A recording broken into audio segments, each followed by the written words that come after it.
Good evening. Thank you for joining us on the War Diary. On the 414th day of the war, here are the main highlights of the day at 7 p.m. Beirut time.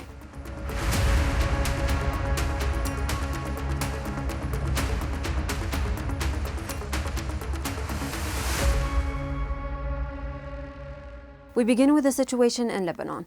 A series of violent Israeli raids targeted Beirut at 4 a.m. today without prior warning and focused on an 8-story building on Fath Allah Street in the Bast al-Fawa neighborhood, a popular and densely populated neighborhood. This has caused widespread destruction and left 15 people dead and 63 injured as of the latest toll. Israeli sources indicated to Sky News Arabia that the target of the raid on Beirut was the head of Hezbollah's operations department, Mohammed Haidar.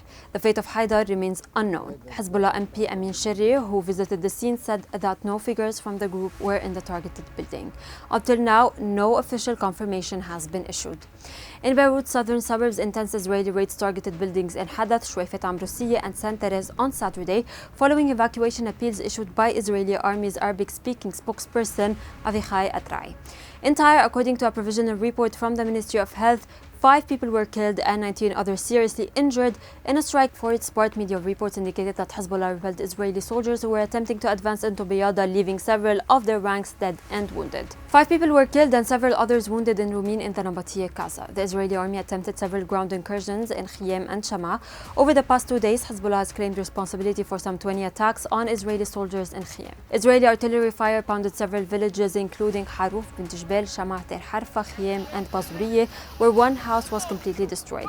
In addition, the Saida Nabatiyeh road was blocked due to an Israeli raid on Zefta. In the village of Tura, 2 motorcycles were attacked, resulting in the death of 2 people believed to be affiliated with the Amal movement. Meanwhile, the Lebanese Ministry of Health reported that 33 people were killed and 18 wounded in Israeli attacks in Baalbek on Saturday.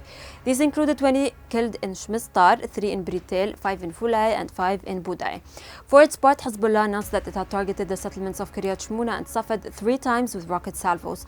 It also announced that it had targeted several gatherings of Israeli soldiers in Hanita, Khiyam, Kfar Kila, and Deir Mimes. Hezbollah also broadcast images of the targeting of the Hatzur airbase south of Tel Aviv by winged missiles. In Lebanon, the latest toll from the Ministry of Health stands at 3,645 killed and 15,335 others injured since October 8, 2023.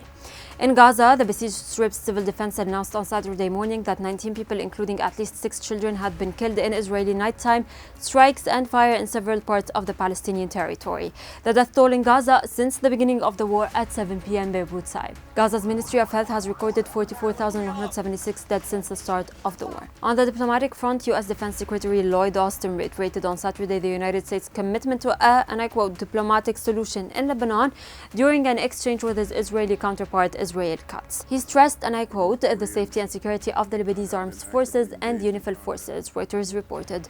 It should be noted that the American envoy Amos Hochstein left Tel Aviv on Friday without issuing any statement on the outcome of his mission in favor of a ceasefire in Lebanon, with several points of the American proposal still to be settled.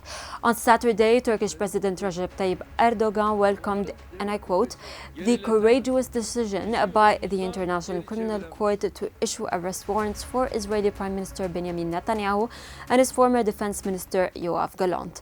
That's it for today's recap. See you tomorrow for another roundup of the situation. Until then, stay connected on our website www.thisisbeirut.com.lb and on our social media platforms.